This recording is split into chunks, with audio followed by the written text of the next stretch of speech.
दिल्ली में सर्दी का कहर शुरू हो गया था। पूरा शहर मानो बर्फ की चादर में लिपटा हुआ था। शिखा ऑफिस से जल्दी घर जा रही थी। उसकी सांसें हवा में धुआं बन रही थीं। सड़कें सुनसान थीं। बस उसकी जूतों की आवाज बर्फ से ढकी सड़क पर गूंज रही थी। जैसे ही वो मोड़ मुड़ी, उसे एक हल्की सी रोशनी दिखाई दी। एक पुराना फोन बूथ एक टिमटिमाते बल्ब की पीली रोशनी में नहाया हुआ था। फोन बज रहा था। उसकी तेज आवाज शांत रात में गूंज रही थी, जिससे उसकी रूह कांप उठी। इतनी रात को इस भूले बिसरे फोन बूथ से कौन फोन कर रहा होगा? उत्सुकता और डर के बीच वो फंसी हुई थी। शिखा हिचकिचाई। उसका हाथ रिसीवर पर मंडरा रहा था। लगातार बजते फोन ने आखिरकार उसकी हिचकिचाहट तोड़ दी।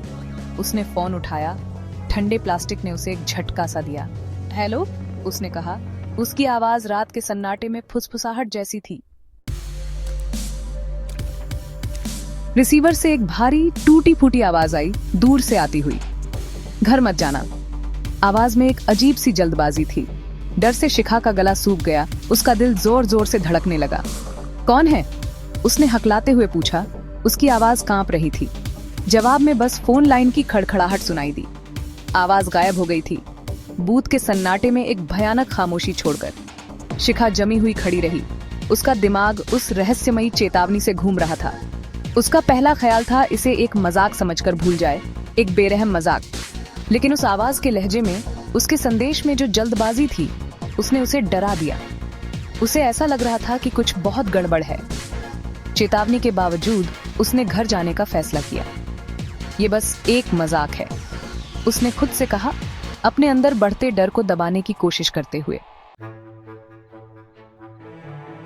उसका अपार्टमेंट उसके सामने था, एक अजीब से अंधेरे में डूबा हुआ। बिजली चली गई थी। शिखा ने अपनी चाबियों के लिए टटोला। उसका हाथ इतना कांप रहा था कि वो मुश्किल से चाबी ताले में डाल पाई।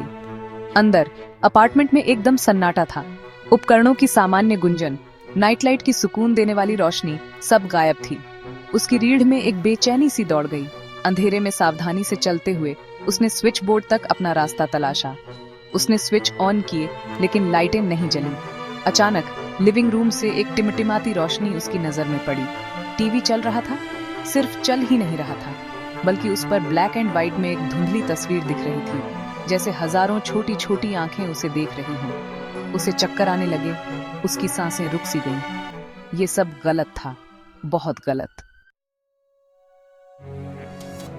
फोन कॉल, अंधेरा, टीवी, ऐसा लग रहा था जैसे कोई अनदेखी ताकत एक खौफनाक नाटक कर रही हो और वो उसकी बेबस किरदार हो। वो टीवी से पीछे हटी। उसकी आंखें कमरे में इधर उधर घूम रही थीं, किसी तार्किक व्याख्या की तलाश में, लेकिन कोई व्याख्या नहीं थी। जैसे ही वो भागने के लिए मुड़ी, सामने का दरवाजा जोर से बंद हो गया। उसे फिर से अंधेरे में धकेल दिया। वो चीखी, एक भयानक चीख जो सन्नाटे में गूंज उठी। दहशत ने उसे घेर लिया। वो फंस गई थी, अपने ही घर में शिकार बन गई थी। टीवी टिमटिमाया और एक पल के लिए शिखा ने स्क्रीन पर अपना ही डरा हुआ चेहरा देखा। फिर तस्वीर फिर से धुंधली हो गई।